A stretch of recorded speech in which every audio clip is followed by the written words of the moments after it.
How's it going, guys? Welcome to another week of our live stream on Target Talks. So, can't tell from the title, this week we're going to be talking about kind of like the recon element-oriented stuff, anywhere from DMR to just straight up like bolt action sniping. There's definitely a lot to talk about. There's different play styles, different tactics, things you need to know kind of going into it. So it should be a pretty fun stream. And as always, Des. Chuckles. James. And I'll let Dan talk about some of our upcoming stuff before we jump into the topic. All right. This Friday, the 16th, pistol shotgun night. So you guys know the drill. Standard admission, $15. Can only bring a pistol or a shotgun. You can use those. Me and Ninja Shift. What? No, me and you are Ninja Shift's favorite employees here at Extreme. Sorry, I'm really bad about that. I'm trying to gauge people who are watching. Anyways, go on. So anyways, pistol shotgun night. Bring a pistol or a shotgun or both. You can use both. You're unlimited in one or the other. And come out. It's fun. It's indoors. It's CQB lends itself to using pistols and shotguns. Very nice. Let's see. Sunday is Father's Day, which I forgot about. Father's Day. Hi, Dad. If you're watching this time, hi, Dad. Hey, Mom. Father's Day gaming is going to be, if you are a parent and you come with your child and you pay for your child's admission, your admission is free. So. This just makes me nervous. Okay. Next to my computer. So bring your dad down, pay for your own admission, and then yours is going to be free. You're going to have to, you'll still have to pay for your rental, which is $20, but your admission is free. And if you don't need to rent, then that's fantastic. But come down, spread the wealth. There's no greater present than giving your father the opportunity to shoot at you guys. Trust me, he wants to. He probably, he probably wants to. That is true. I don't know. It's fun. Like I took my dad here once or twice, and he had a I good can only time. imagine bringing my dad to this place. Oh my God. My dad was crazy because my dad's Stick a up the bigger, ass, my dad's poverty. a bigger target, right? You know, so he's a little bit of a bigger target, a larger gentleman. No. So he's like running out in the middle of like, he's like, cover me. I'm like, what? He just runs out. I'm like, he's the largest target right now, and he just got the objective. So bring your dad down, share his experience, and then dads, bring your kids. And then, James, we have the Milsim event coming up, right? Yes. So this one isn't going to be too mil-simi since it is our 4th of July event. Right. So we try to keep that one a bit more light. Oh yeah, that's right. But it's still, you can still expect some very challenging game modes. A couple of the game modes are going to be basically puzzles in the form of an Airsoft game. So it's going to be better than just like, that's the thing you want to get, bring it to our side! It's going to be a little bit more intense than that. But it'll also be a lot of fun. So that's World War II themed, so if you got World War II, bring your stuff. Or, honestly, at this point, like, if you can show up in, like, Hawaiian shirts, like, I'm going to try to be decorated. I'm going to try to decorate this place nice and South Pacific-y. You know, definitely fit the theme to that, so, you know, if you guys show up and operate in a Hawaiian shirt or something dumb like this that has lobsters all over it, that would be amazing. I'm telling you, next time we roll event together, we gotta just dress ridiculously. Yeah, just do something real stupid. So it should be a great one. So definitely make sure that you're stopping by for Tuxedo that. T-shirts. They say, I mean business, but I'm here to party. Yeah, so that should be good. Actually, registration is live for that. So if you do want to go to that game, I've set up the same basic 4-team structure. For the majority of the day, most teams will be combined, meaning like the Imperial Japanese Army, the United States. So there's the United States Army, the United States Marines, because they were both active in the Pacific Theater, and then I have found 2 special forces groups for the Imperial Japanese Army that I can't pronounce. Oh, why not? Off the top of my head, I don't remember what they are. But they're one of them was like the basically like the fast beach assault like group, and the other one I know I'm sure if I say this, no one will sign up for it, but it was actually very interesting. This was basically the Suicide Squad. They were volunteers, but they Like wins on it? Yeah, exactly. Everyone's gonna be signing up for this one now. No, actually no. So these guys, they received additional training, like basically special forces training. Mm-hmm. But the thing is, they never trained for extracts. Mm-hmm. So they were trained like with advanced scuba diving. Cool. They could go underwater for 12 hours at a time, but they were not expected to come back. There's an entire Japanese flight squad that was trained to bring bomber planes to the Panama Canal, but not leave. Yeah. That was their whole mission.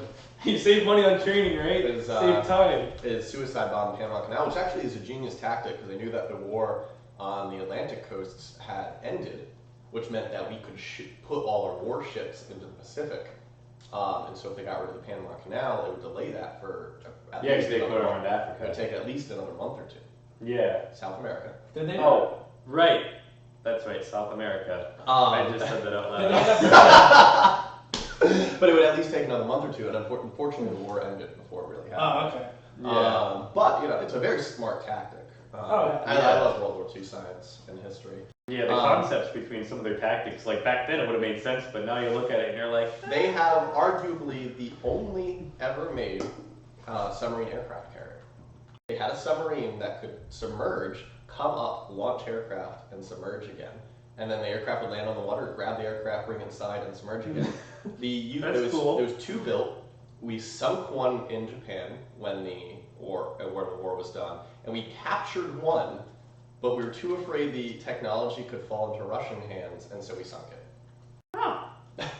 I'm sure it's something Instead of, far like, more advanced. Using it. But Yeah, I'm sure it's something far more advanced. Instead of like It's taking just it and like, hiding it somewhere where they couldn't get it, Right. let's just destroy it. You never know. Maybe that Yeah, happened. man. Well, the Cold War followed that, and it's just like I can imagine they're just like, nope, don't want to fuck any. Well, we thought Russia. that Russia wouldn't get a nuclear weapon until like the 1980s, and it happened in the 1950s. And Yikes.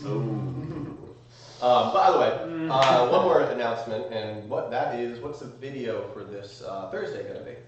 This Thursday, we're taking, I don't want to be generic and say a throwback Thursday, but we're taking a second look at the Tokyo Marui High Cycle AUG, which it's super awesome. Like, that thing is crazy. Like this fucking long. Yeah, it's short. It shoots like 250, but like you don't. If you're in here, that doesn't matter. You're still gonna hit somebody. Like, and the Tokyo Marui, the hop-ups are super fresh. Don't be like Ryan and try and take a TM to Tokyo Marui to an outdoor game. Yeah, no, like you're not gonna hit anything. Like, and but like, oh, it was so cool. We tried to shred the thing. No, I didn't. We didn't put it in the video. But I tried to use an 11-1, which isn't recommended at all. Usually like 8.4, it shoots 25 rounds a second. Story for you. So I didn't get to test it out specifically, but I did get to shoot it on 11-1 before the fuse burst, and it was just like, But the Tokyo Marui AUGs are cool. I think they suggest no higher than a 9.6. No higher than a 9.6, so I decided 11.1. I had to. It's I had the to. best thing ever.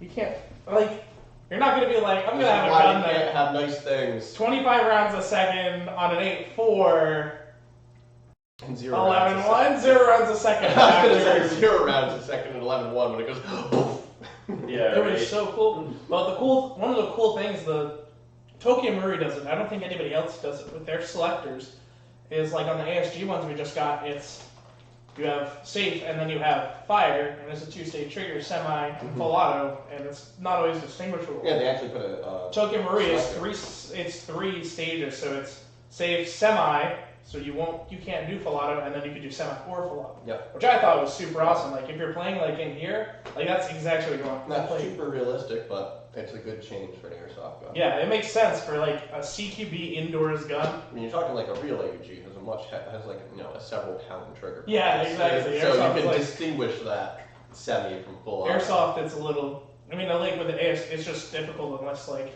you're like that guy Brain Exploder who cut out a hole and just put a pin in it, so he couldn't ever go to auto. It's an option.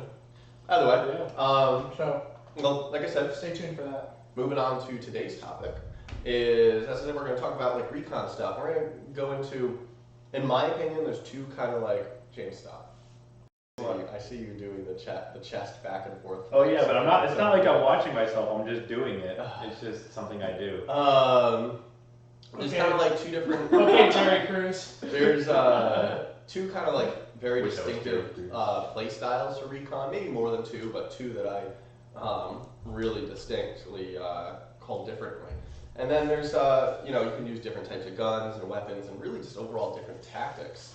Now, I think obviously I play Recon almost every time I play Spring Offensive, Autumn Justice, or if a major event has the option, I like to do that as well. Do you guys have personal experience with Recon before or no? I've played the Marksman DMR role before, but that was in a squad, you know, size squad, element. yeah, So you know, like I would break off from the squad a bit and, you know, be calling out players and picking kids off, you know, maybe from 100 feet in the other direction. Or off the squad, but I've never really detached from my squad with another guy or two guys and done my own thing. So I've done some stuff similar to it. Fair enough, fair enough.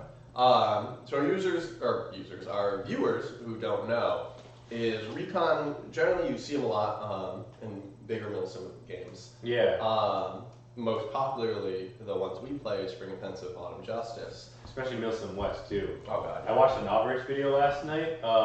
Where he was stalking this whole squad of players with him and another dude. They both had bolties, and he took pot shots at two of them, knocked two of them out, and then they decided they weren't going to go find who shot them, and then went down a hill, and set up camp at the base of the hill. God. And you know what he did? He just low crawled right up to him. He shot 10 guys just as a 2 recon team, and then he smoked out and retreated. And I was like, that was the coolest shit. Like, that was honestly Wait, pretty did cool. you say Milsim West? Milsim West. No, that's what playing Recon, honestly, is I have 100 times more fun playing Recon than I do on a squad. Playing on a squad's fun, but playing on a Recon, as a Recon group, because it's just like there's either 2 or 3 of you, and you kind of just wreck shop, which is nice. Yeah, he sure did. And you get to like get stuff done. Now, on the same token, sorry, let me go back to what I was saying. So those viewers who don't know, Recon is generally a 2 to 3 man element, whose role is to kind of more like, you're gonna make a joke when I say this, like deep insertion type. But into the enemy's behind. The idea is to be able to, as just 2 or 3 guys, you can maneuver right around entire firing lines. I mean, there's been times, like past events, that me and Jake have literally just, not even crawled, just like bushwhacked right through the enemy front line and got behind them, done a bunch of objectives, go right through the line again and come back to our spawn, and we never had to break through the line. As a squad-sized element, you can't reasonably do that. Someone gets seen. Basically. Yeah, there's always someone that has to step on every single twig and talk as loudly as he can to his squad mates, and you're just like, gonna murder you and your family. But it's a lot of fun. Unfortunately for those who don't realize, it takes a very different play style in order to be successful. Perfect example would be the time that there was 3 of us, me, Jake, and a random, and we spent, as I mentioned on the previous stream, must have been 45 minutes bushwhacking, sneaking through the front line.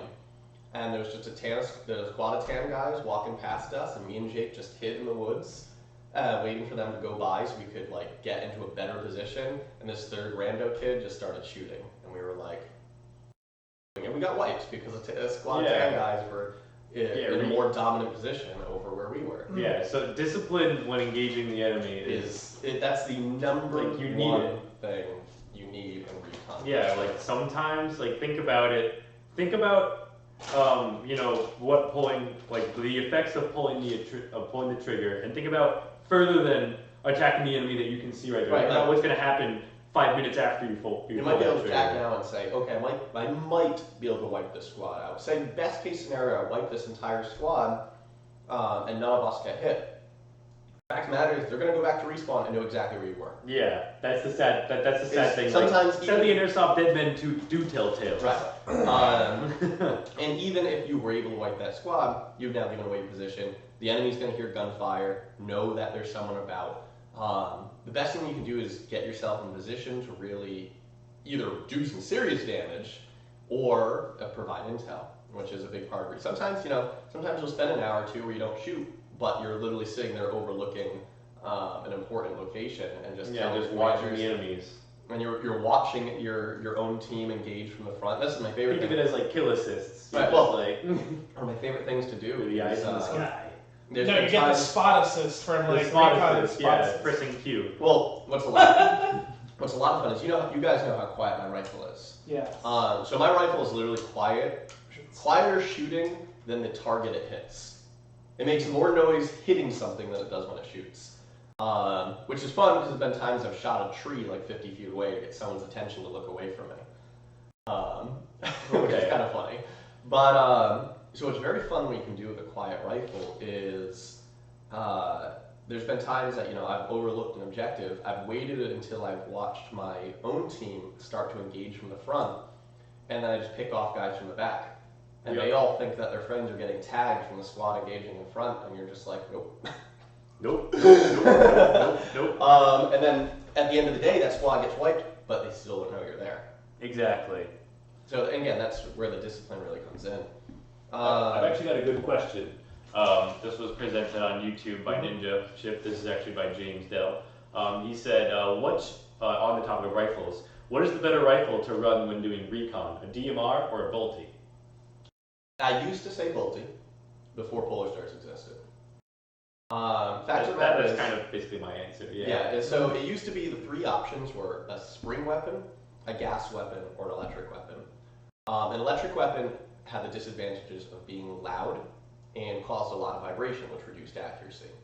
A gas weapon was not very loud, however, the cooldown effect from shooting at shot after shot meant your FPS consistently, especially because the way they work is as a hammer, if something goes swack to release gas, it's not the same every single shot, and your FPS consistency is usually 20 to 30 FPS, unacceptable for very long range shooting. Yes. And then spring action wasn't the quietest, but quiet. It was between gas and AEGs in terms of loudness. But the vibration hit before the pellet. The vibration generally hit after the pellet left the barrel, which meant that you could make the gun incredibly accurate. Then out came Polar Star. And literally, I had dumped hundreds of dollars into a bolt action rifle, bought a Polar Star, and stocked it outperformed it. And people knew me as having one of the more accurate bolties out there. And Polar Stars, just you build them right, and they'll blow anything out of the water. The reason being is you don't have the vibration, you don't have the noise, but you have all the FPS consistency of a spring-type weapon. Exactly. Yeah. Now, bolties can be fun with something like the HPA, the Wolverine Bolt. Yeah. So the reason being, and this is actually what I'm going to get to in a little bit, is the volume level. A boltie will still be quieter. I thought my Wolverine Bolt was broken the first time I pulled the trigger. I'm like, is there something, like, is the solenoid not opening all the way? Because I put one of those foam-filled suppressors on the end of it, and it just clicked. And I'm like, did something break something? But no, it's actually that quiet. And in terms of, and one thing I like to touch on this subject is you have to make a conscious decision because between a Bolty and DMR style rifle, because usually DMRs are capped at a certain FPS. I know some games, the recon gun, they just call it the recon gun, can be Bolty or DMR. That's usually there's a limit. But sometimes they'll allow Bolties to go like up. 450. Bolties are sometimes 500 and DMR. Yeah, like 500-600 because you can't put a lot of BBs into someone, so they allow you to go up a lot higher. So if you're someone, that is more rare in between, to be fair. Yeah. But that's again the advantage of an HPA system is you adjust. Yeah, exactly. I actually do suggest if you are truly going to play recon as a die-hard player, put your FPS up and then get like an SMG. Well, I was going to say go to an HPA system. Oh yeah. And I'll be honest, playing recon is not cheap. It is not. No, it's one of the more expensive. It's definitely one of the more expensive rules. Yeah. You don't spend the money. Well, sometimes you do spend the money on ammo. Yeah. You use SGMs. Yeah. Right. Yeah. I'll talk about that in a minute. Is what was I saying? So as I mentioned earlier, there's two really big play styles, and I want your guys' opinion on if there's any others.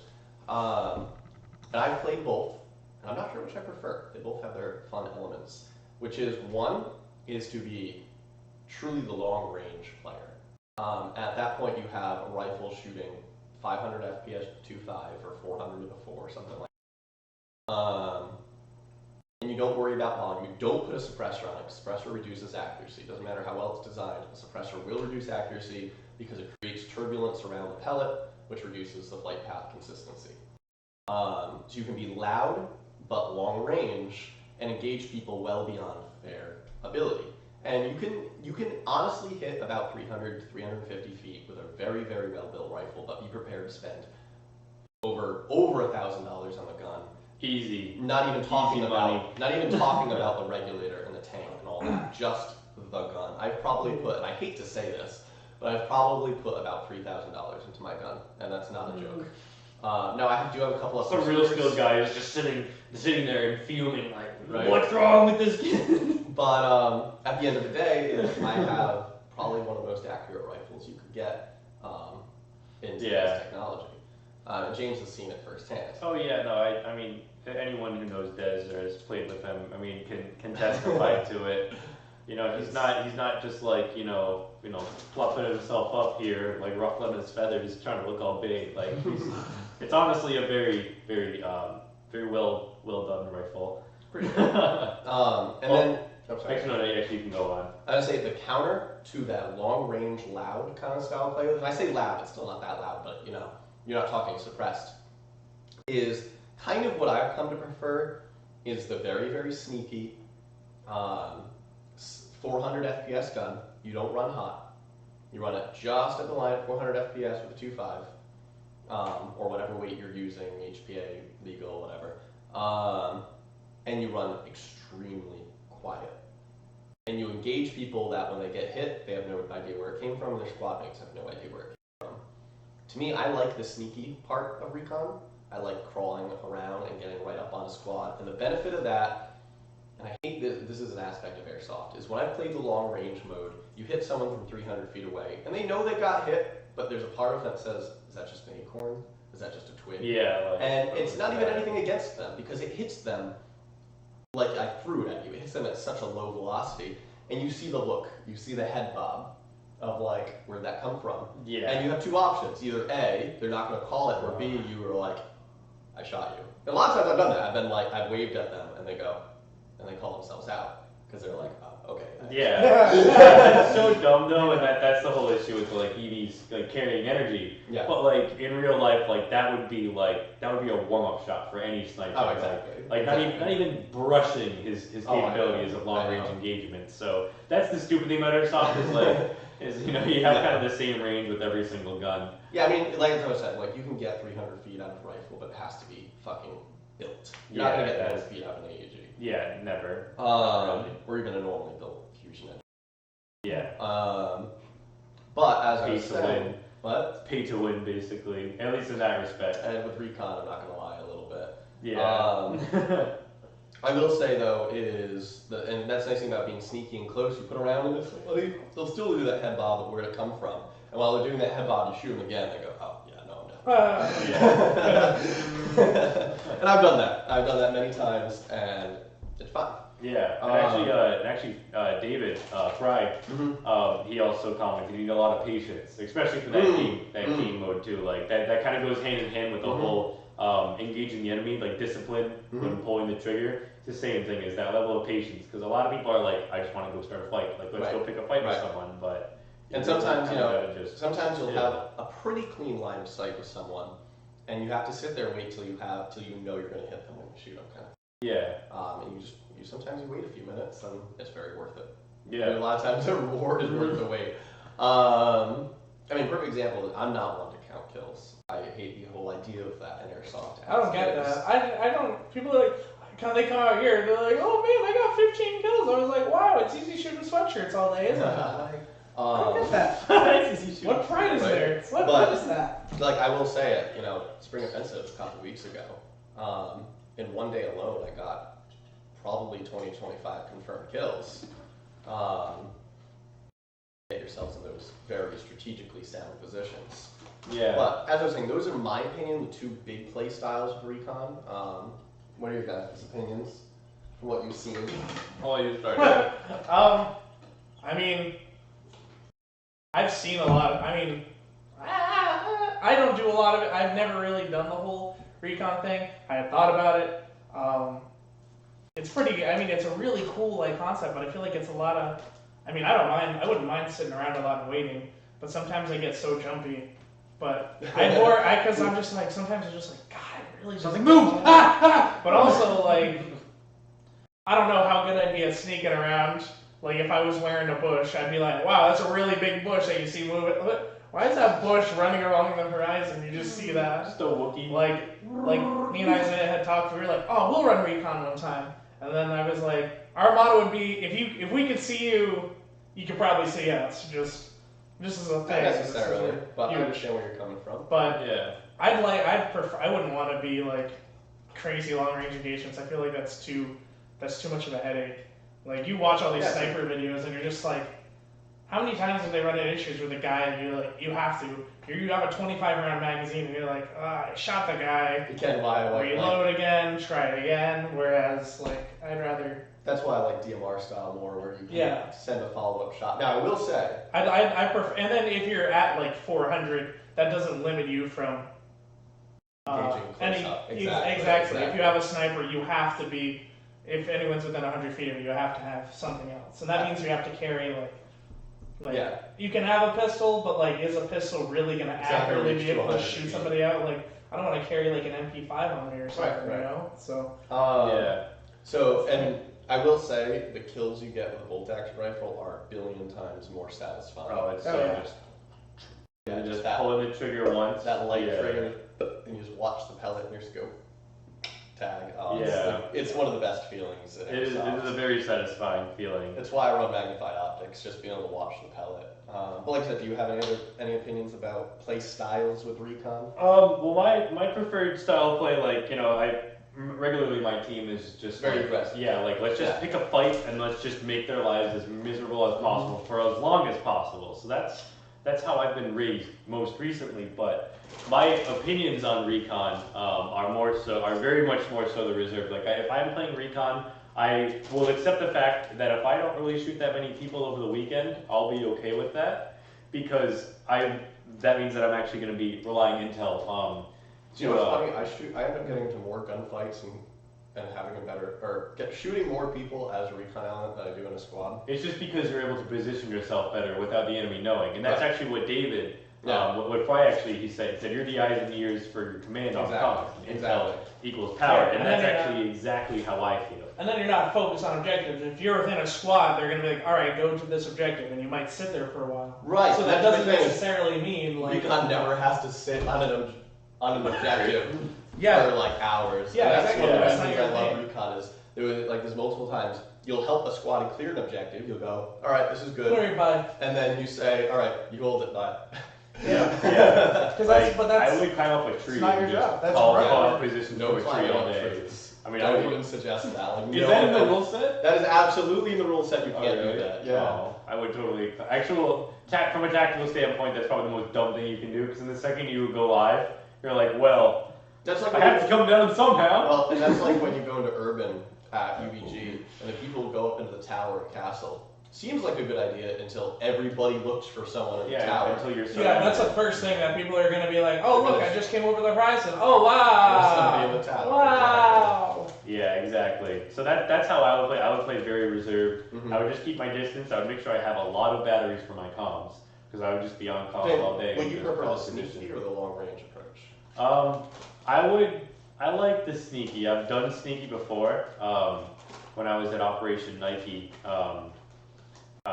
when I was at Operation Nike with me and my boy Connor, Greg slept in that day, and so he missed the event like a clown. So I originally was running my Bolty actually, and he was a rifleman, so I put it at the DMR limit, and I kept my distance, and so I would always go around the very long perimeter of that. And there was one point we were laying low, and a whole squad of 12 guys just probably like 30 feet in front of us, and we're crouching.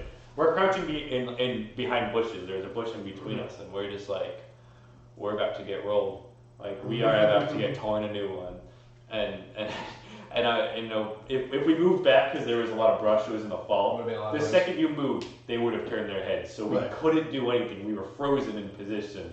And this squad, we thought that they were gonna walk by, but then they put up the fist and took a knee. And we're like, no way! Oh my god. And they sat there talking about like their next move for like 10 minutes. And we're just sitting there like, oh, That's when you wish you had like an R2. Like, Yeah, we were sitting there, and I'm just like, oh my god. The adrenaline level was so high, like I was like shaking with my gun in my hand. I'm like, I am about to receive such a world of pain if they see me.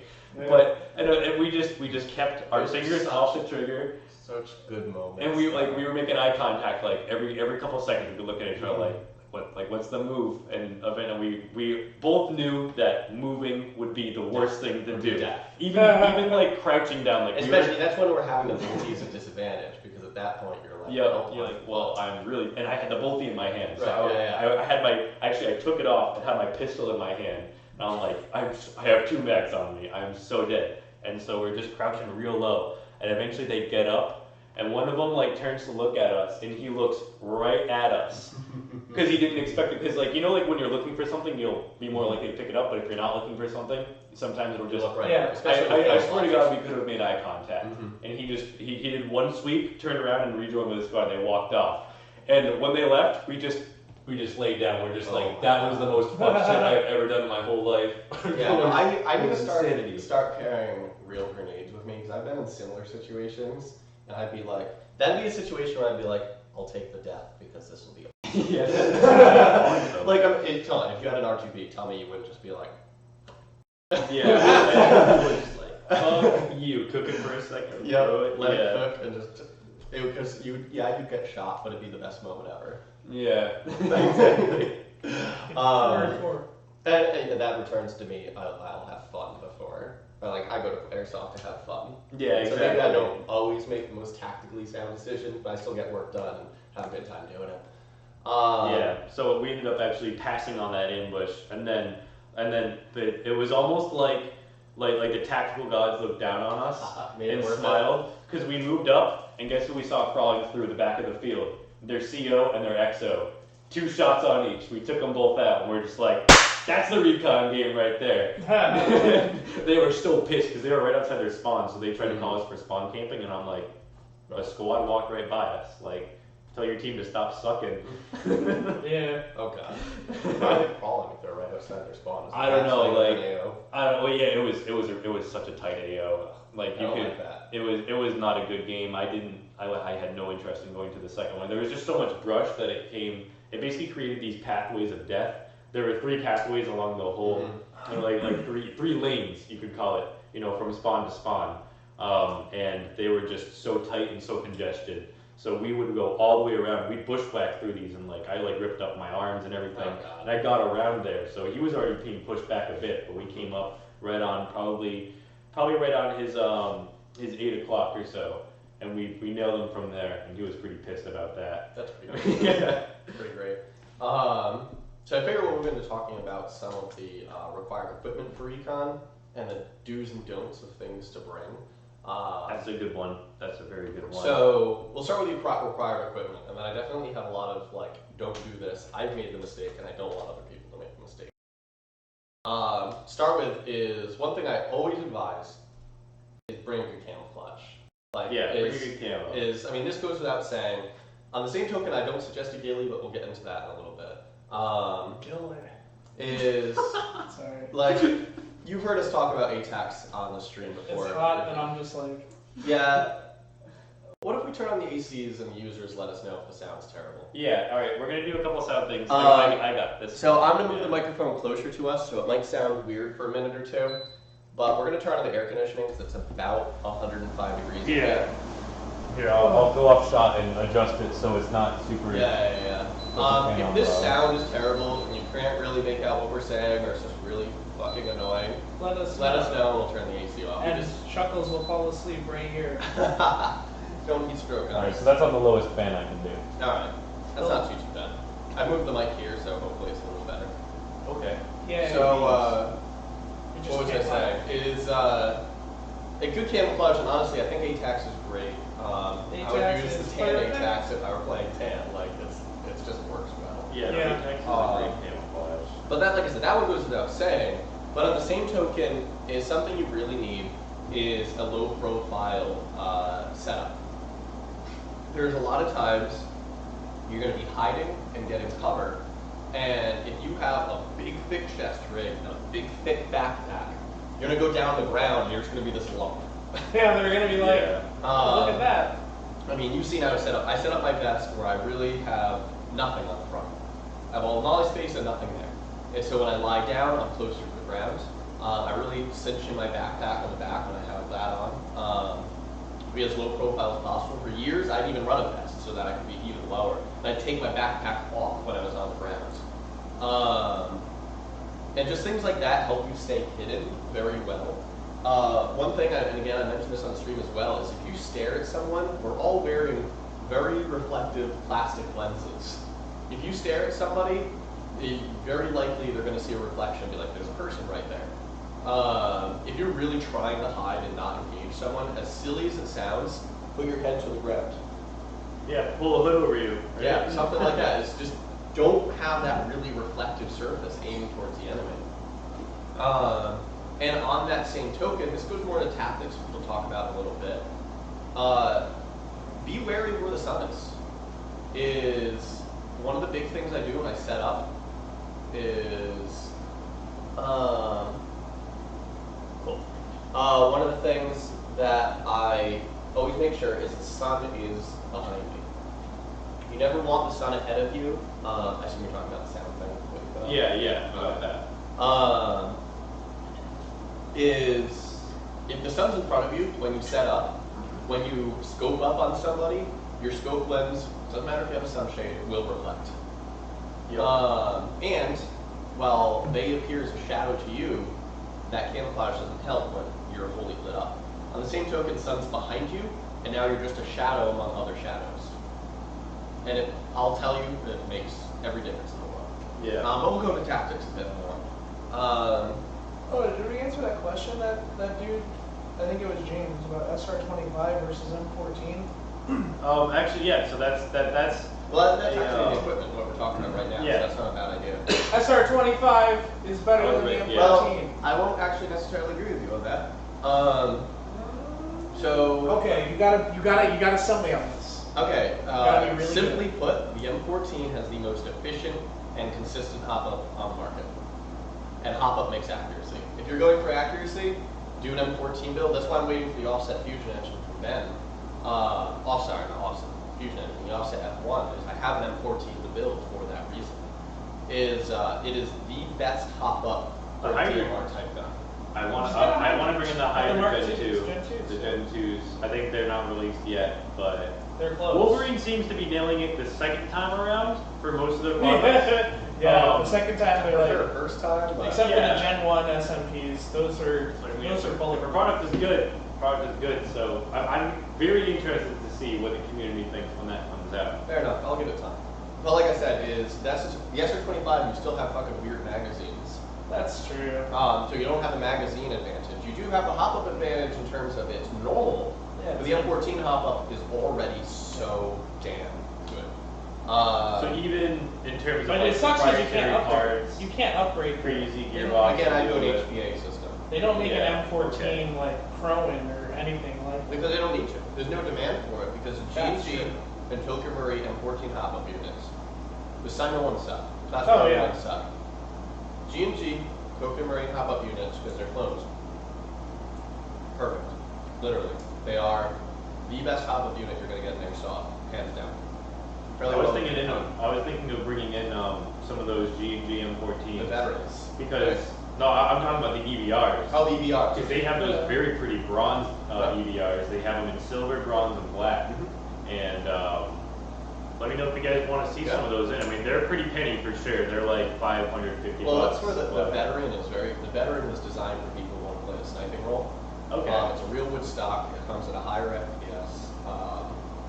The overall it's just very well built, well trademarked. I like that a lot. I considered it for a while. But yeah, I would say definitely M14. Specifically a G&G M14. Metal body. Yep. The only SR25 on the market that would compete with that would be the Ares SR25. And the only reason being is that it takes an M4 gearbox, so you can use the dual solenoid fusion engine. Yep. They did it the right way. They brought the hop-up unit to the gearbox instead of using the version 2.5. Right. So the only thing proprietary in that is the magazines. You have to buy the Ares magazines. You can't buy other SR25 mags but you have version 2 of everything So, in a 760 rifle. and to elaborate what he's talking about is G&G used I believe G&G used an elongated hop-up unit. I can't remember, one of them used an elongated, I think A&K is the elongated gearbox. Elongated gearbox or nozzle or something like that. For SR25. I get one of them, I can't remember which is which, but basically. A&K's, I want to say the A&K is the nozzle, So it must be the elongated hop-up then. Basically is, one of the companies uses a proprietary hop-up unit, the other company uses a proprietary gearbox. Ares was able to avoid both of those. So if you're going to do SR25, Ares, if you're going to do M14, G&G. You have slightly longer nozzle and elongated cylinder for the A&K SR25. There you go. Okay, so elongated gearbox for the A&K, that's what I thought. Yep. And the G&G is an elongated hop-up unit. Yeah. Nozzle's not a big deal. Gearbox shell is though, because you can't put a fusion engine or any HVA. Well, you can put maybe a jack in there if you're lucky. Yeah. Um, SMPs are. or SMP maybe as well. Yeah, they have. But you can't do it. You can't do a dual solenoid system, That's which is really what you Until want. the F2 is out. Yeah, right. Maybe I'll wait for that before I fucking build my M14. I have a G&G M14. 35 by that time. Right, I have a G&G M14 at home. Should probably just give up. Waiting for Polar Star to come out with this shit. The best part is I went by Polar Star and it's all ready to go. It's all fucking ready to go. We just need to release it. Kills me. They're just trolling you, man. I think so. Like, I know we should, they're like, I bet you they're saying, guys, we need to release this, like, this is a big money thing. Then Ben's like, no, Des really wants it. Wait another year. Must be, I'm convinced. Other things to bring with the recon roll. Very lightweight.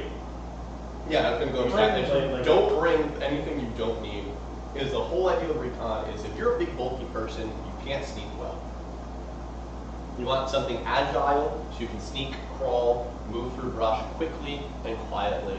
So as lightweight as humanly possible. You also need to be able to move fast. There's a lot of running in a recon. Yeah. Well, a lot of times you're like, okay, we're here. The only way to get there is down that road. And so you wait until there's a break of nobody walking by, and you sprint down the road, jump into the woods again. That happens plenty of times. Another good one would be smoke grenades.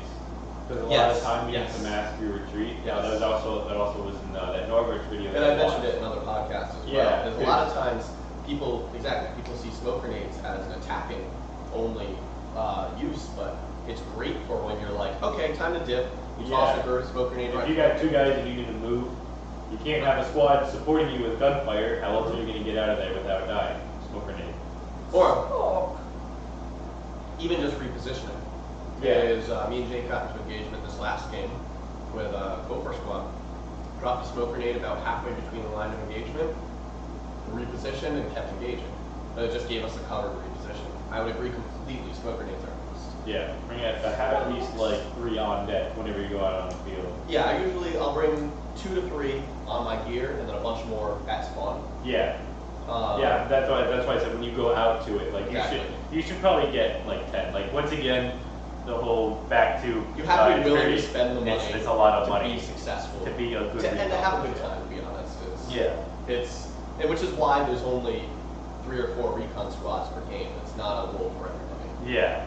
Yeah. Oh, here's something.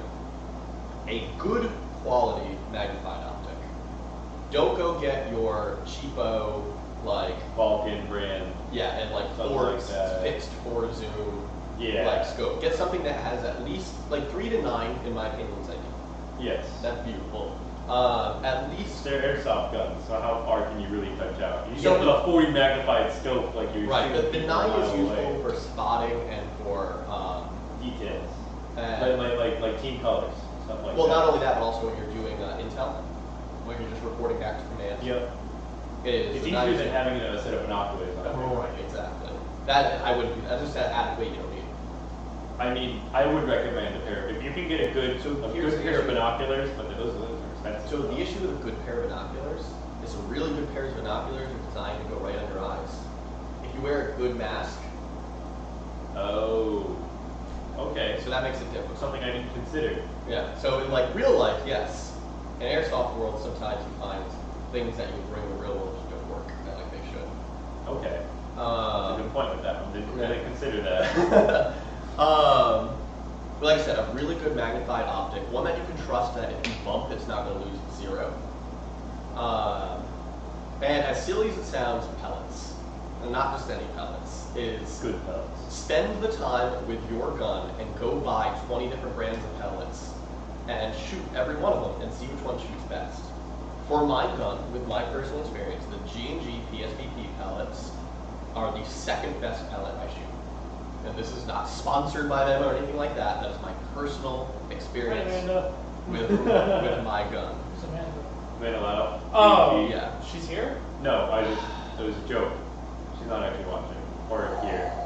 No, I get that. I The just sound of the didn't joke know. going over his head. I just didn't know. No, I didn't know if it was. Are you me? Right? Usually I'm the one who can't get the joke. I mean, it was bad. That's a big episode. That was a shitty joke. It was Like, that I'm bad. sorry. Yeah. Like, redeem yourself later. You gotta try again. But as I was saying, is the best pellets I've ever shot, and I think James can attest to this as well, are the Maruzin Super Grandmaster pellets. Want to share with the world how much it costs every time you pull I'll the get trigger? into that. Yeah. Make sure you touch on I'll that finish one. off with that. So Okay. these pellets can make a frickin' CrossFit accurate, or consistent. Don't say accurate, consistent. Because what's nice about them is most pellets, and this is, I'm going to be nerdy here for a second, but it's worthwhile. They weigh 0.29 grams, which is what the plastic they use for pellets, a solid amount of that plastic with no additives weighs 0.29 grams. Yep. Which means their weight consistency is 0.00, I think, 2 grams. Most pellets are 0.25 grams plus or minus usually it's 0.01. So 0.25 can be a 0.24 to a 2.26. And that's considered normal for a pellet. These ones go literally a whole degree, a power of 10 more consistent. That's huge for vertical consistency. Yep. And then in terms of left-right consistency, is most pellets are actually not 6 millimeters, they're 5.92 to 5.94, usually within .01 again. An Elite Force pellet and Valken, all built to the same standard, they're 5.93 plus or minus 0.01 or 0.005 at most. Your face are just like. So that's why when you're like, how is that? That's why when people are wondering why their 6.01 barrel doesn't jam, it's because you actually still have 0.1 you still have a full 0.1 millimeters between the pellet in terms of diameter difference. Yeah. As comparison, an SGM pellet, Super Grandmaster, is 5.98 millimeters plus or minus 0.001. Which again is just absurd consistency, and every shot will hit in the exact same place if you have your gun built well. Now here's the painful part. They're not really worthwhile for DMRs. They're great for multis because a bag of 500 will usually cost you about $25. And how many? So how that's many is about that? 5 cents a shot. About a nickel every time you pull your trigger. So like a nickel. like 100 Throwing nickels at 100 people. round magazine. They better off. Start throwing nickels at people. A We're gonna 100 shoot out round of magazine airsoft will guns. cost you $5. We're gonna shoot nickels out of airsoft guns. So We're getting pretty ripped on for calling them pellets, by the way, on the YouTube chat. they're pellets and BB the same thing. I don't really care. Point being, they are the most consistent pellets you're going to get. And Wow. but like I said, their cost makes it really invalid for a DMR type role. But if you're using a multi, it's worth using the pellets. No questions asked. Yeah. Is I always keep a box with me just in case I decide I really need that. But it's fun. Any other equipment I'm forgetting this, I would say, other than obviously a good quality gun. Don't wear a helmet. I feel like that one should get in the common sense tab. Yeah. But like, you know, a helmet is such a distinct shape. Mhm. Like if you're playing recon, you're trying to hide from someone, and you scoop someone, meaning they don't know where you are, but they know they know you're in the area. Unless you have blonde hair. Then wear a Yeah. helmet. Yeah. But Like a boonie hat's very good. yeah, boonie hat helps break up that Hey. shape of the helmet. It's a very distinct shape, very easy to spot out in a bush. But a boonie helmet helps break boonie helmet. But a boonie hat will help break that up. A boonie helmet. Yes. To be fair, if you have night vision, that's when the helmet's acceptable. Well, the thing is, at that point, like, you know, I'm all for it. Yeah, like, just wait until night. Like, chances are you're not going to be out on the. Like, I agree with you. You're not going to be out in the field all day. Like, you're probably going to go back at least once, maybe plan for it. So as the day gets darker, pull out your helmet. That does remind me. I did think of one more thing that is a must. I would say spend the money, but ironically, the most anti-fog thing I have is a pair of $30 goggles. But get yourself a fantastic pair of goggles, because whereas a regular airsofter is running around all the time and there's air going across the lens, Yeah, you're sitting a lot of the time. you are going to be sitting So you still. will fog forever. And fogging is so hard to combat when you're sitting still.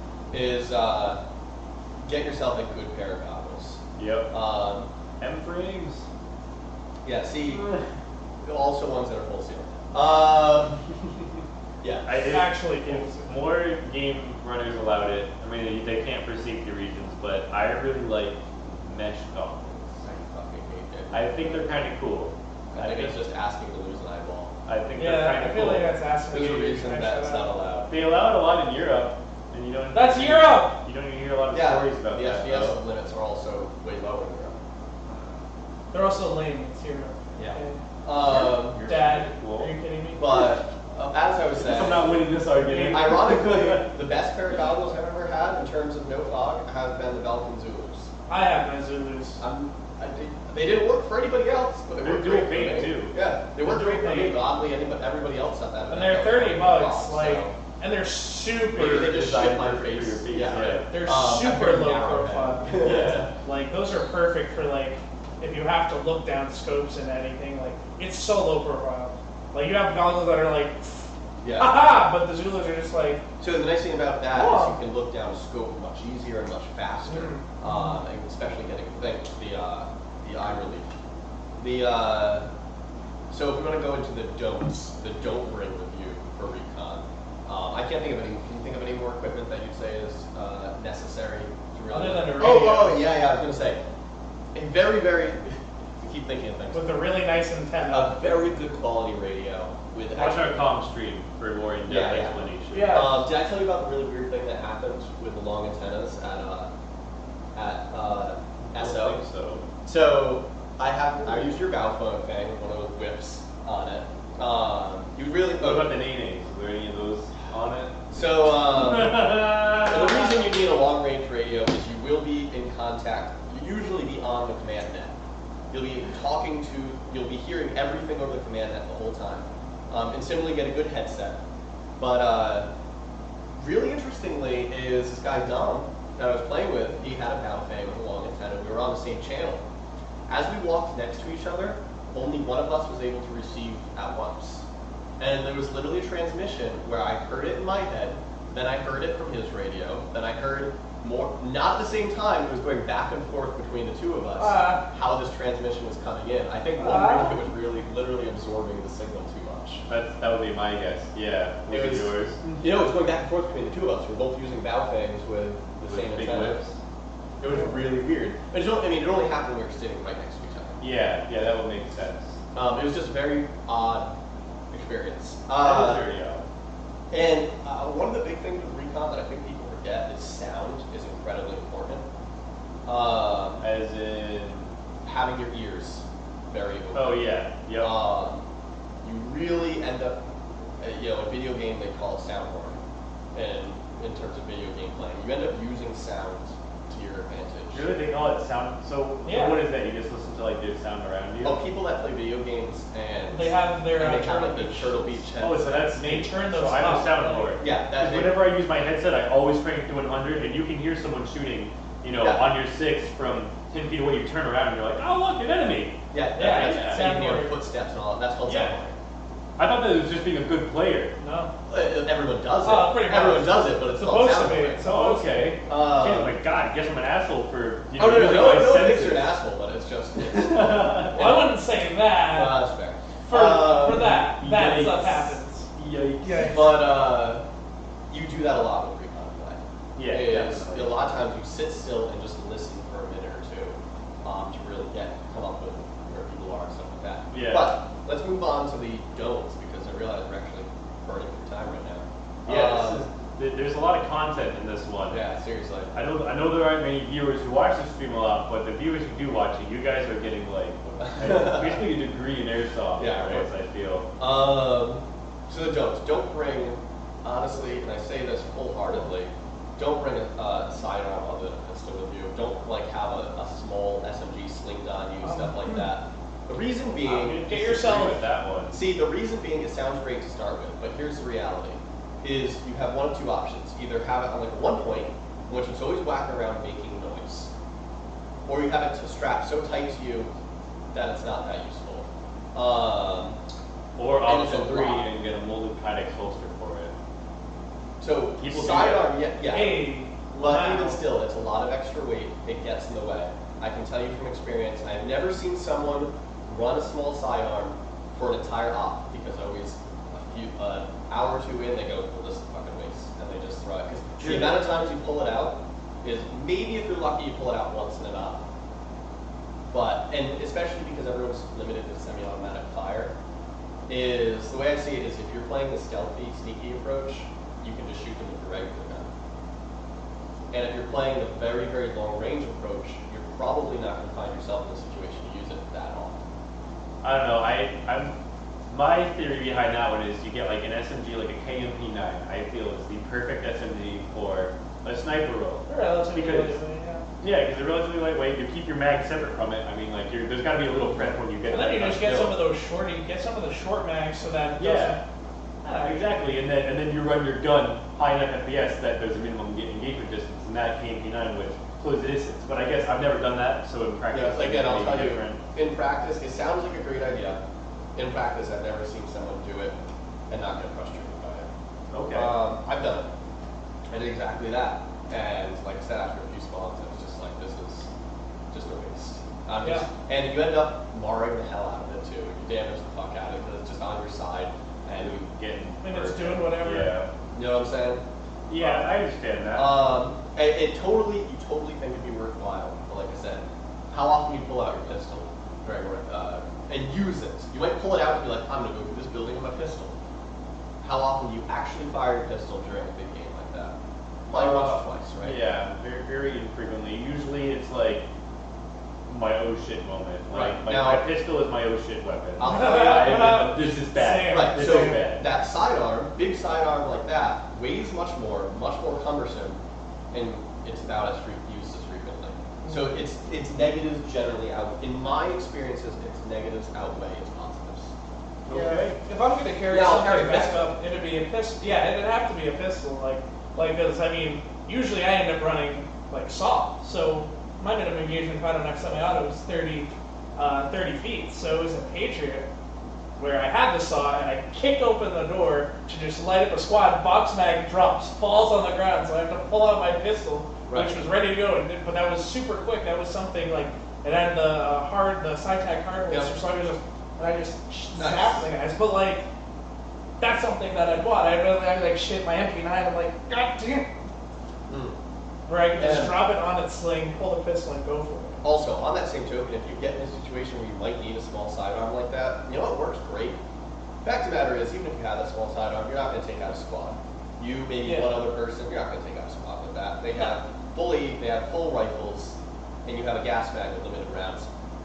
You know what you can do with that you can do with a pistol just as well, is even if they know where you are, try and move to a very defended position, Yeah, like a corner almost. and literally just let them move in on you. Yeah. Let them close the engagement range, and they're going So then defensive. you're more effective. I was actually because- kind of thinking that, like, before you brought it up, I was like, well, like, you're not really going to go offense with your sidearm. Right, and that's it. Exactly. That's why limited use. There might be one situation in a single game Where you're like, I oh, wish I perfect had. right now. Yeah. Yeah. But then you balance all the rest of the time when you go, this really is just This annoying. is inconvenient. Yeah. Again, that whole like run lightweight as possible kind of thing. Okay. So it's a balance. You know, maybe it's worth trying, seeing if it works for you. But in my experience, I haven't seen anyone do it and like it. Now, on the same token, I'll bring a small little gun with me and throw it in my backpack and leave it at spawn. If I'm running hot that day, if I'm running a 500 FPS gun, and I know, okay, we're going to move into town on this next in this next engagement. Yeah, grab I'll leave my biggest, or sometimes I'll throw my rifle on my back in case we don't die and I have a 2-point sling and just strap it real tight to my back. And then I'll bring the sidearm with me and go through town, whatever, use it, have fun. And then I'll keep it with me until next spawn, I'll ditch it again. Yeah. So it's that kind of thing. And generally, you kind of have an idea of what you're going to do when you spawn. And we should probably get into tactics a little bit. But a lot of times you go back to spawn, you talk to the CO, and you say, hey, where do you need us? What's the current state of the game? Like, where would we be useful? You have a lot of direct communication with CO most of the time. Really figure out what you're going to do next. A lot of times you're like, okay, we're going to go there, and like we're like, okay, if that's successful, where do you want us to go? You don't go into town. You don't go into that close engagement system or situations very frequently. But that's where you can kind of be ready for it if you do. Okay. Yeah, that makes sense. But just a couple more don'ts I want to mention. Ghillie suit. It's something that is so polarizing. Personally, I won't run a ghillie suit. And I'll explain why in a moment. They are great. You can hide so well with a ghillie suit. I've witnessed it firsthand on both ends. Jake ran a ghillie, just a small ghillie headset thing last event. And someone literally ran up right on him, and he just stood up and popped the dude in the chest, and the guy was like, what? Oh, I didn't even see you. The guy was 10 feet away. They work fantastically. What's that? This. That's what Jake has. Oh, he does? Yeah, that's exactly You it. should share with the viewers. So what I just showed Des is the Crash Precision is the compact assault ghillie. And you know how combat shirts, have camo only on the shoulders, the arms, and stuff like that. This is essentially what it is, but it's ghillie. And it's only, I'm looking at it right now, for a multicam color, it's only $150. I know that's very expensive. It's Cry. Right? It's Cry. It's Cry. It's exactly what Jake has, and he put a whole bunch of ghillie stuff on it. And I'd rock one. It actually it worked really well, it looked great. And this is kind of the limit of what I would do as a ghillie in Airsoft. Yeah, that's what I'm getting at. Like, that's really the hard line, in my opinion. And the reason being is, there's two problems with ghillie that really frustrate me, is tan guys that put on green and brown ghillies. Yeah.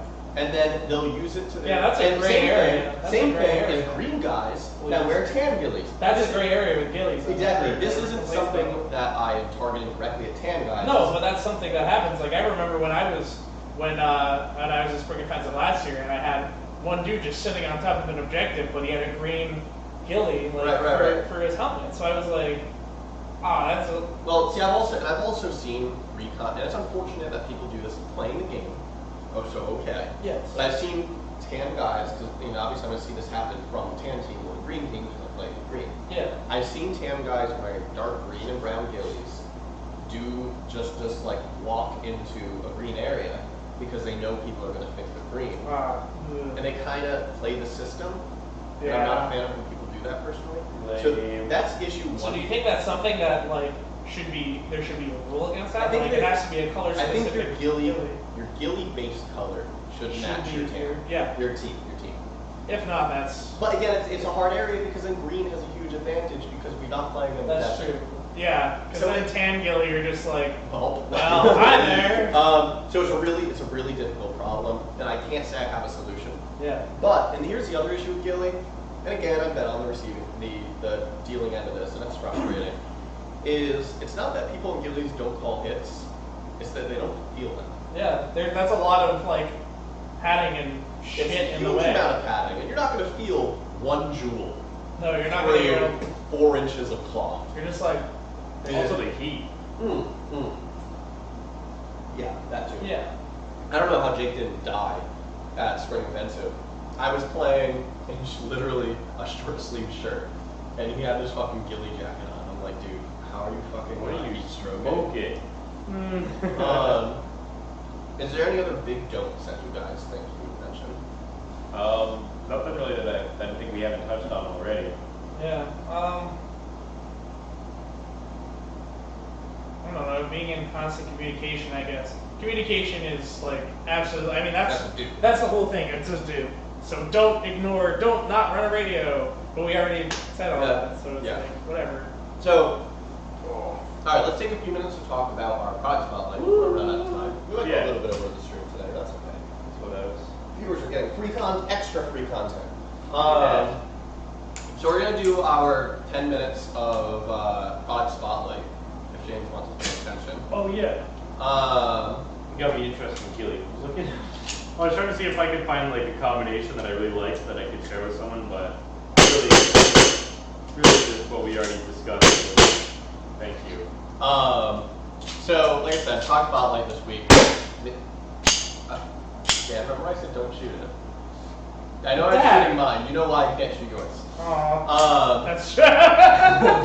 That's true. The Elite Force 1911. It comes in gray, black and tan, and A1 style. 1911 A1. These things are great for cold weather environments. They're the best starter. They're the best actual pistol you can buy. Like when people ask me what the best starter pistol This is what you said. I show them this. I say skip the Springer, skip the non-blowback, go right to this pistol. Yeah, exactly. Especially because the thing's so cheap and incredibly reliable.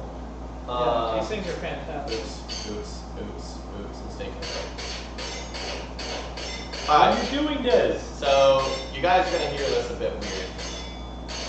That's probably messing with people. Let me fix this. But these are an absolutely fantastic. I mean, the reason that we sell these is not just because we love Elite Force. We love their products. They do a fantastic job. And like we say in the store, one of the things that sucks about some pistols is there's nothing. If something goes wrong, like sometimes it's hard to track down replacement parts. Whereas they have build kits for everything. They have a TV for every build kit, for the hammer, for the barrel, for the trigger, whatever you want to do, you have that option to like replace minus the actual frame of the body. You can replace everything in the pistol. And that's more me. Yeah, that'd be fun. And it's like it's only, and anything is $20, it's $20. And it has the rails in the bottom, it has metal. You can put stuff on it if you want. It has extended magazine, which holds 27 rounds, I believe it is. Yep, 27 of the standard 15. Which I very much enjoy. Personally, my first, I think I had a PPK, but my first actual pistol was the TAC, and I had that. I ran it forever. I dropped it a billion times, and then when I realized I only needed $5 replacement part. It was drowning out the sound again. You can't hear us talk. It's too loud now. It's one or the other, I swear. Here. Yep. But my first one was the TAC. After I dropped it about a million times, it blew up, and I was like, crap. And I didn't know, like at the time, they didn't really have necessarily a lot of replacement parts, but it was like a $5 part. So I just threw it to Giuseppe. I was like, here you go. I don't want anything to do with this. And I traded my other pistol for just this one because I didn't need the rail. I didn't need the ambidextrous anything. Like the TAC has the ambidextrous safety. It's got a lot of nice cuts in the upper, so anywhere you want to grab, no matter what situation you're in, you're going to be able to get a really positive grip on it. The only issue that I ran into is that with my with how the TACs are set up, their selector, their safety is really easy.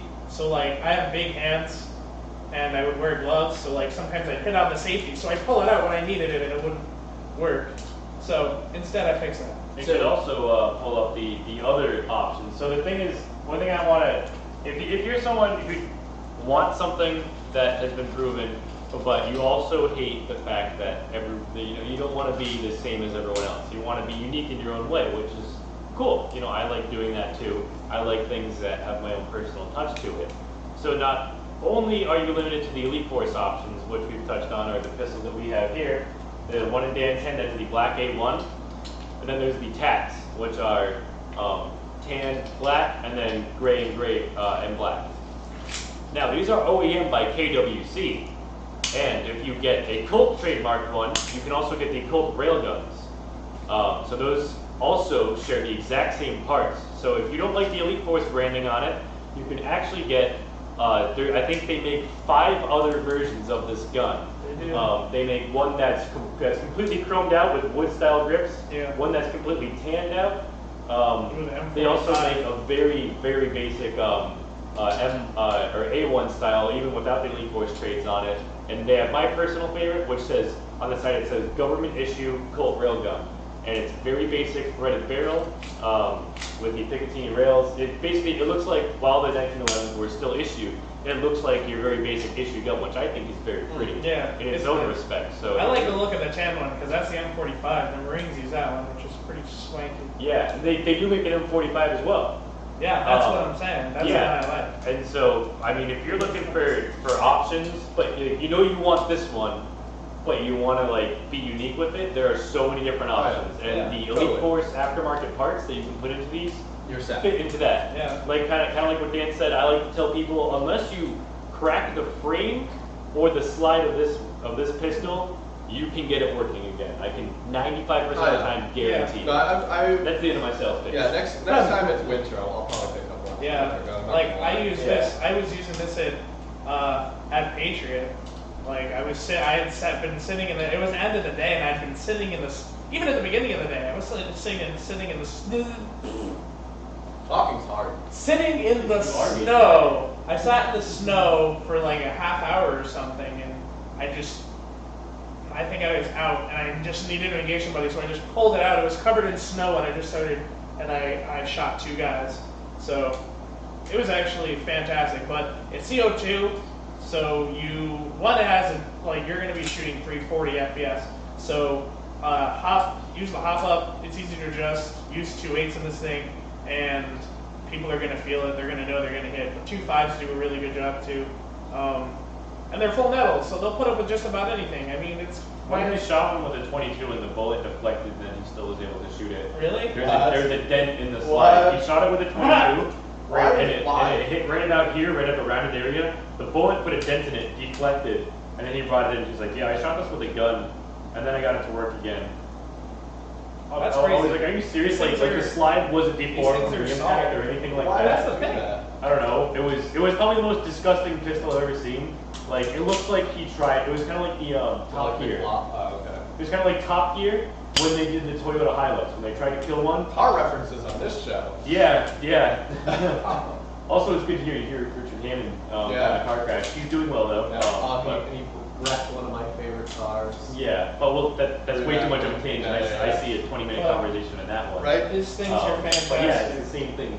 He put it through a torture test, much like the Toyota Hilux. He shot it. He put it in dirt, sprayed around the thing, and it's still. He showed it. He's like, I kind of don't want to get rid of it now. Right? It's This thing's still been. works. I've had I mine. know it's gonna want to buy it. Mine's been with me for 3 years that I've been actively using the thing. I cleaned it like 3 months ago for the first time ever. Like these things, like mine was a powerhouse. Like that thing lasted forever, and I didn't even have to like crack it open. But when I did, everything got it all looped up. It ran a lot nicer. But cool. All right, yeah. Let's get back to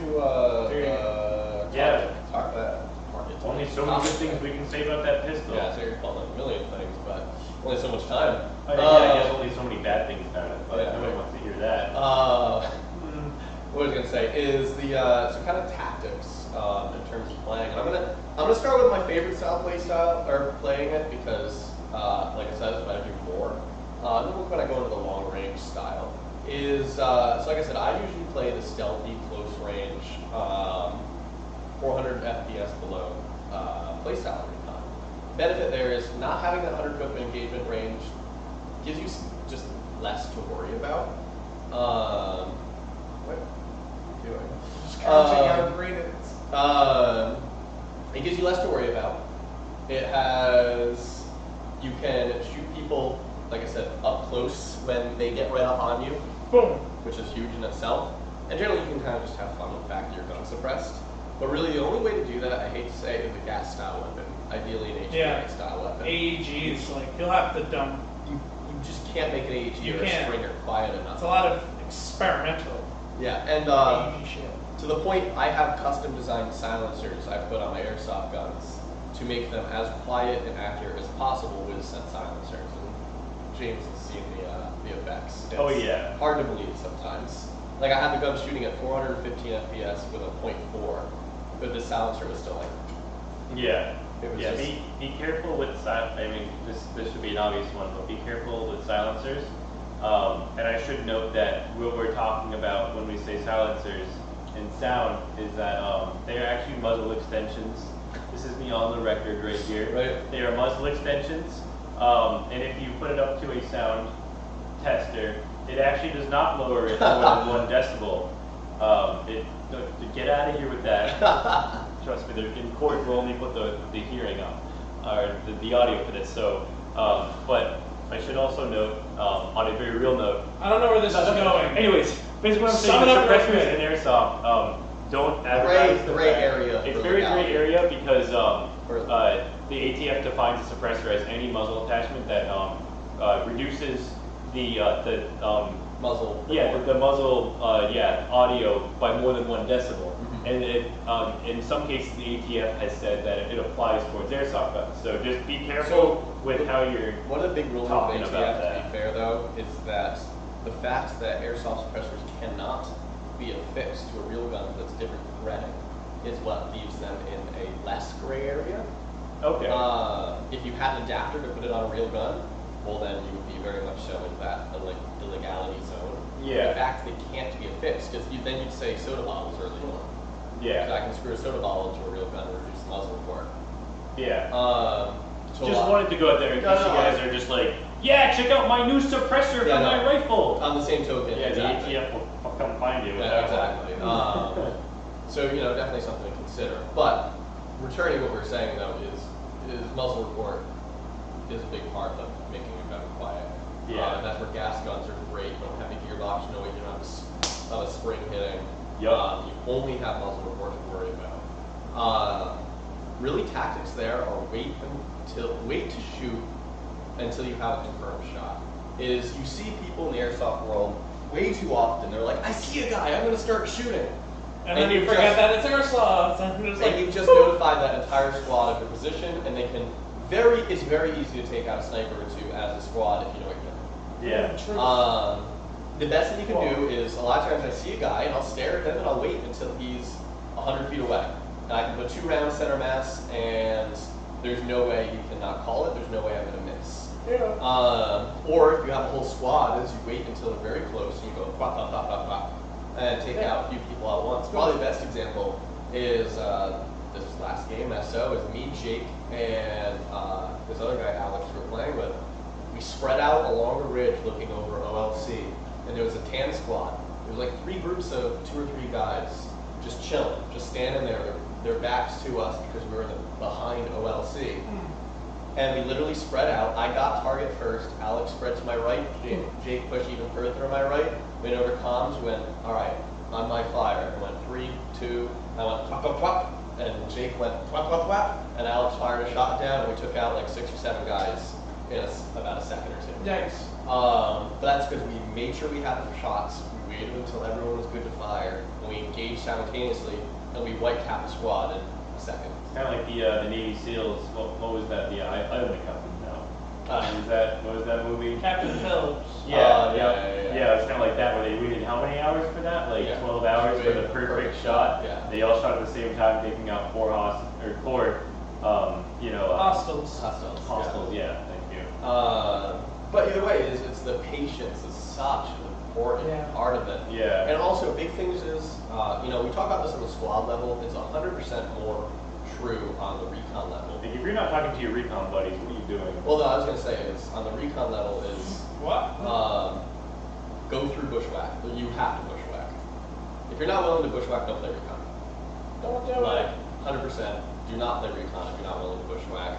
If you're not willing to crawl at times, it's all about using stealth to your advantage. Like I said, you can maneuver right around a front line. We've gone right through the middle of a squad by just being stealthy. And I would also advise don't play recon until you know the field. Unless you're playing an AO where it's like the first time no one knows the field. Fine. Right, sure. If you're gonna play it like UVG, play a game as a squad. Get a feel for the field. Then play recon next. Yeah. Don't go in there blind. But Because a lot of times you'll have CO be like, I need you over here, and you need to be able to get over there without being like, I'm lost. Yeah. Mom. Mom. Yeah, exactly. But yeah, a lot of stuff we talked about really does apply to that kind of stealthy, close range, quiet recon stuff. But I'll just keep saying it. It's all about volume, noise, and being aware of your surroundings. More than squad level is so much so. Be aware of your surroundings and be willing to say, okay, we need to go here now. Just be able to move around. And again, be ready to do a lot of moving around. Yep. You will be moving around all day, every day, playing your recon style. And again, don't be afraid to move into a position and sit there for an hour, just giving intel. Any squad movements, there was a point we were looking over unfortunately we looked briefly because of where it was. We were looking over the TAM build site, but unfortunately the TAM build site was right on the edge of the field, so there was nowhere to actually overlook it without getting fucked. Yeah. So that didn't last very long, but nonetheless. And then from the other side of things, the long range engagements. These are a lot trickier. You have to know what 100 feet is. Yeah. Yeah. But most recon, I think, did we actually say this at the beginning of the When show? if you want to be an actual like dedicated recon and shoot a gun that's over. Sometimes you actually have to take a 400 certification Which class. I completely agree with. Some people hate it. I think that's the best thing ever in Airsoft because last thing I want is a 12-year-old with 550 FPS rifle. Yeah, no, absolutely. I think that you need to be known by the game staff in order to use a weapon at that level. Because I agree. at the wrong, exposed skin within 100 feet, you could be picking that baby out of your skin, Exactly. which is unacceptable for Airsoft. I completely agree. So yeah, a lot of times there's a certification required. So keep that in mind. Don't just hope to show up to a game with a hot weapon. A lot of times game staff has to know in advance you'll be running a hot Little weapon. kids are like, I'm a sniper. I'm gonna go to an event and do it. That's what tells me like the UTG 96. Stock is 440 FPS. Yeah. It's like, well, you can't use that. Anywhere. Yeah. Unless you have a cert. But point being is the hot engagements, again, I wouldn't use a suppressor because you will ruin your accuracy. Not ruin, but reduce your accuracy. Yep. And you really have to bet in your gun well too. Is one of the things I like to do with bolt action rifles is, again, there's two other play styles within that. Is I like a heavy bolt action rifle. It dampens vibrations very, very well. That's why I like the UTG Mark 96. I actually opened up the stock and filled the whole thing with clay and foam. So that when it shot, that noise had to penetrate foam and clay now. So it was quieter. Less vibrations because more mass. Exactly. And inevitably, bolties are generally very nose heavy. Yeah, because the barrel is all weight. So I put a bunch of weight in stock and it really fixed the, my bolty was probably 15 pounds, but you held it and it felt great. Yeah. You weren't around for the bolty, were you? I wasn't. That was before my time here at Extreme. Yeah. But, the long range engagements, make sure you're playing with somebody who can cover that 0 to 100 feet very well. Yep. Someone who can be stealthy, but also put down a lot of fire at close range. Someone who is willing to be the aggressive one.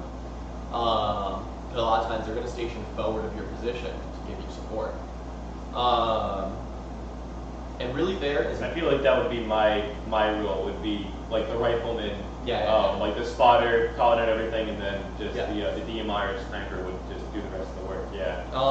And the The big heavy lifter, you Right. know. the big thing, if you're going to play that long range role, is it's more about tactics outside the field. Take the time to somewhere you can set up a 300-foot range legally, and fire several thousand rounds out of your gun, just like you would with a real sniper rifle, so that you know how it's going to act in the wind, how it's going to act with different pellets, how it's going to act different temperatures. Is just like a real gun. That's what they do. A very, very good rifleman will actually keep a logbook of where every round landed compared to where he was scoped in and the conditions of the day. And from that, you can figure out, you can estimate how your gun is going to react. And when I had the Mark 96, I would punch hundreds of rounds in the woods behind my house. Yes. I set up a nice 300-foot shot, and I would just tune my scope and the gun for days before anything. And so doing that in advance helps so much when you're on the field because you have Absolutely. is you don't have to think about it. There's times where I'm like, oh, there's a guy, and very quickly I aim, X distance above his head, pull the trigger, and I watch the pellet and hits him. Because at that point, I've gotten so used to what someone looks like in a scope at that range is I can engage it. And this is something, my next point here is absolutely going to get some disagreement from players. But it's how I feel. Okay. Normal airsoft guns, you tune the hop up so the pellet comes out flat and then drops off at the end. Oh, I know where you're getting with this. Yep. So, way I tune my gun is, I used to have a bore sight actually. So I would set my scope on the bore sight so it's perfectly straight compared to the barrel. Then I put pellets in the gun and I allow the hop up to go up 2 or 3 mil dot on the scope and then come back down. And it allows for much, much further range because the pellet's floating for much longer.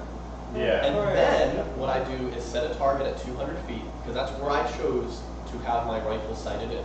So if you always play in closer engagements, maybe make it 150 feet, maybe make it 100 feet. I chose 200 because that's where I found my most common engagement was. I set up a target at 200 feet and I fired at it. I checked where the pellet hit compared to where I aimed, and I adjusted the scope to where my current hop-up position was that I liked, so that it would cross my crosshairs at almost exactly 200 feet. And I did that with my current rifle too, the Polar Star. And so if someone's closer than 200 feet, there's times I'll aim at someone's foot to hit them in the chest. Yeah. And then there's times I'll aim at 10 feet above someone's head to hit them in the chest, depending on how far away they are. But I find my most common engagements at about 200 feet, and that's where I choose. Actually zeroing your scope. Yes. Yeah. And because unlike a real bullet that has a very long flight path before it really starts to drop, airsoft doesn't. It'll want to go up and come back down. Some people say that extra hop up reduces accuracy, and that's why I've spent weeks and weeks and weeks designing hop up arms to negate that effect. But like I said, to each their own. That's my personal preference of how to tune a gun to be the most accurate at long range. And even still, as I mentioned in I think the last stream or stream or two ago, is I successfully hit someone at over 300 feet, 2 people at over 300 feet with only a couple shots fired by using that tactic. Now, given I had a height advantage on them, but I was only shooting 400 FPS. I wasn't even shooting with a 3. I was shooting 360 with a .3. So I wasn't even above field limits. That's pretty impressive. So if you can do that at 400 FPS, then you can do it even more at higher FPS. But is there anything, we only got a few minutes left, is there anything you guys would like to add in terms of strategies that you think would work well with recon type gameplay? And basically you'll tell us why they won't work. Or I could very much agree because I easily would have gotten plenty. I think we touched on so much already. I can't think of anything that we might be missing on. Go to the comments once to let us know before we end. We'll absolutely bring it I was up. trying to think of things that little kids would say about it, and then you'd be like, well, you see, kids. Well, What is a sniper? that does remind me though, Is is this Call of Duty? don't buy a Bolty and expect to, just to give you, actually let me, people will say, oh, the HPA systems are so expensive, I'll just buy a bolt action rifle. It's cheaper to do that way. Let me actually explain why that doesn't work. Let's say you start with what's a very reasonably priced base gun, a UTG L96. Retails for what, $119.99? Yeah, roughly, something like that. roughly Yeah, maybe 140. $119 to $129, somewhere around there. Okay, well, let's say it's a deal that comes with a scope. Let's say you have a good quality scope. Ooh, very interesting. Actually, before I continue, I should say, get a sunshade through scope. That too. That's necessary. That's good. But Yeah. and even a gun ghillie itself is very useful, which Yeah. I should show off next stream. Yeah, you should have brought that in. Yeah. Oops. All right. Either way is Snipe off. so let's say I have this UTG L96. Swag. Let me explain the absolute minimum you can do to make that gun recon ready. First, PDI barrel. Yep. That's going to cost you about $100. So now you're at 220. Yep. Zero trigger. because once you put a heavier FPS spring in there, if you use the stock trigger, it's going to blow up. So at least $150 for a good zero trigger. Maybe 100. You know, I'll even go low. I'll even go low. I'd say $100 for a zero trigger. Wow, that's kind of a lot. They used to be 200. When I built mine, they were $250 because they're only available. That's a Geisley trigger for a real gun. Yeah, it's because they used to be only available from Laylax. What? So that's when I built my I'm build. going with this conversation. So you're looking, okay, you're at least at 320. You're already right $300 something for the build. Then you need a Teflon coated cylinder and piston set. That's about $200 for a good Wait, one. really? Yeah. Oh my god. So now you're at $530. Quit. Just We won't even include the price of the spring because that's going to be cheap.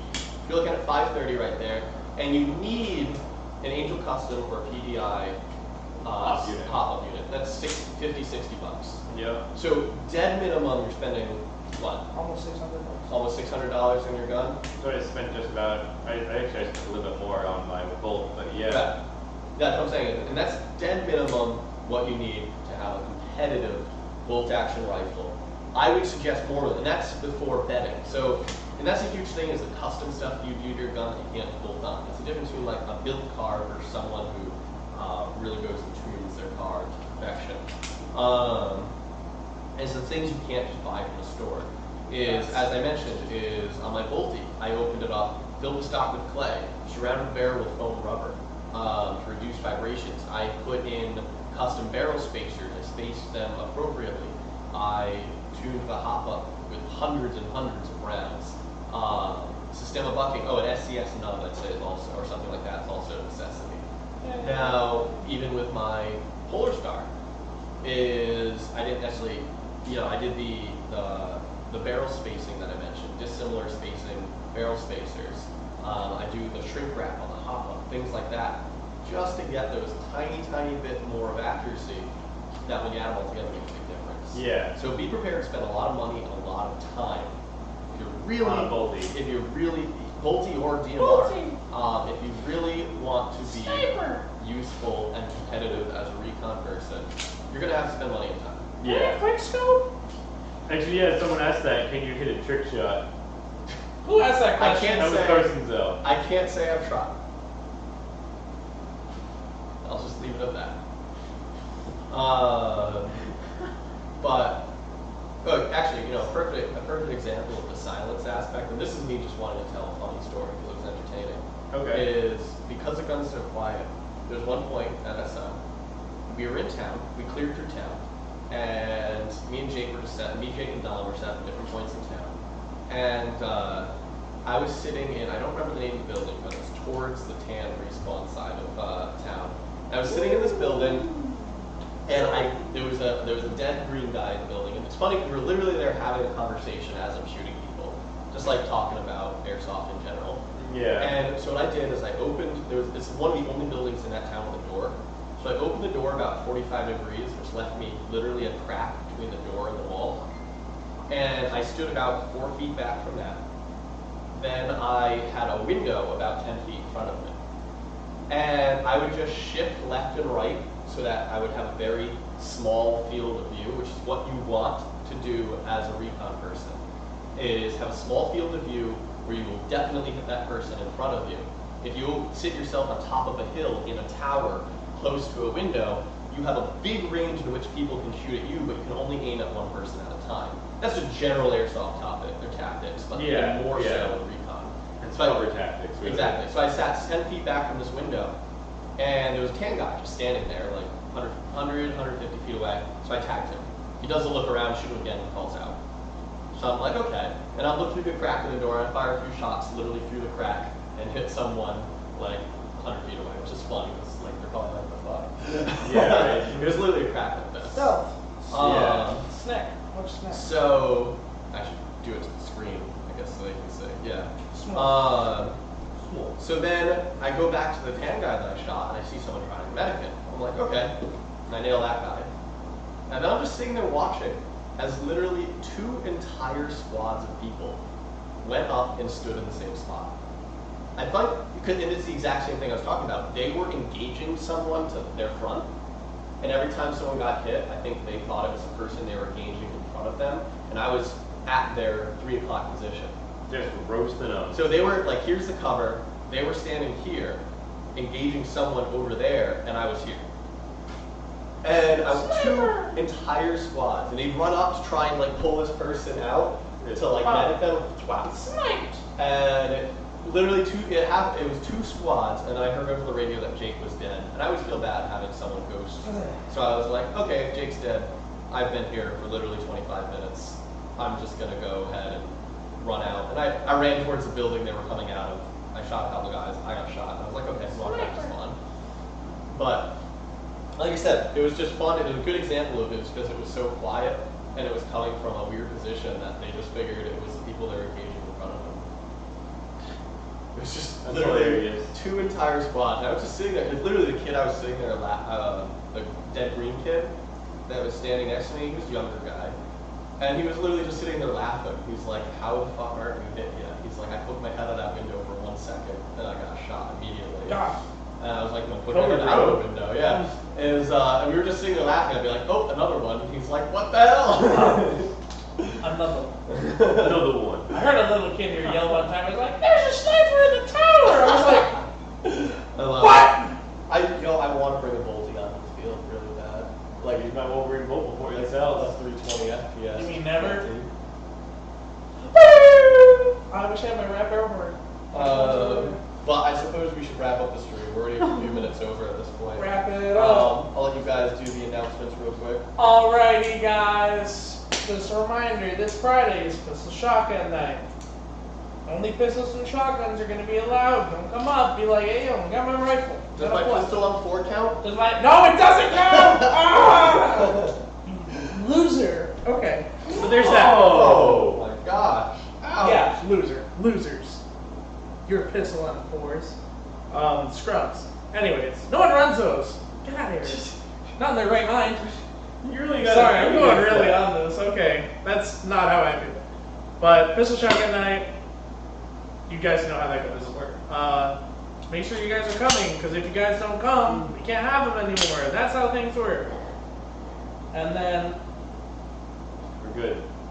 Just Where's little my ND. magazine? Just little ND. That's all. Sunday, Yeah. Sunday, we have Father's Day gaming. So if they pay for their child to play Airsoft, the parent admission is free. Father, I mean, you still have to pay for rental if you rent, but if not, your admission's free. You're good to go. What? Inappropriate to fire guns at somebody you don't plan on shooting. Yeah, James. Yeah, Dad. And that's like the thing. Stay tuned for our Thursday video for the Tokyo Marui High Cycle AUG. Yeah, you pronounced it right. I appreciate that. Great song. I And then July 2nd, make sure you're pre-registering for Fall of the Rising Sun. It's World War II themed Okay, game. you register now Focus. before July 2nd. Please do Yes. that before the event. Before the event, you save $5, so it's 30 rather than 35, or 50 rather than 55. And then you get to play with all your friends, so then you don't get split up the day of. There are a lot of reasons to pre-register, and if you're gonna be there, And we will why not split just you do it? up. We will split you up. We might actively do it We just to don't feel teach. bad. We do it to teach you a lesson. Be like, well, you already paid the extra $5 plus. Yeah, sorry, I don't feel bad.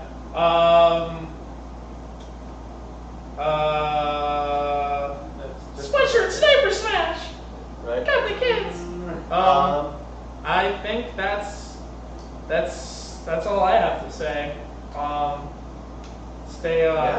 Stay beautiful out there, you Stay guys. frosty. Yeah, so I guess that's about it for the stream. If you guys have any more questions about recon stuff, let us know. If you have suggestions for our topic next week, let us know in the comments below. Make it cool though, don't be lame.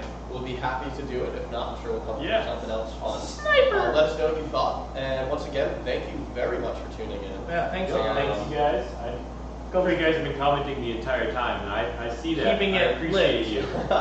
It's like I said, it's a great time. Hopefully we'll see you guys this weekend. And if Yay! not, we'll see you Come at play the next Airsoft. big game. On that note, I really want to go to the event.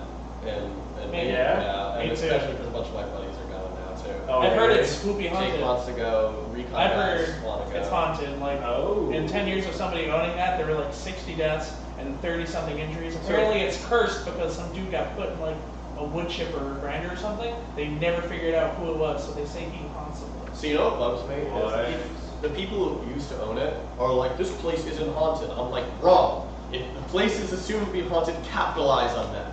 Yeah, That's how like- you be a businessman. Like that's how you. People are gonna be like, oh man, that's how you get people to do stuff. Yeah, also Tom said that that day nods will be a thing in there since it's so dark.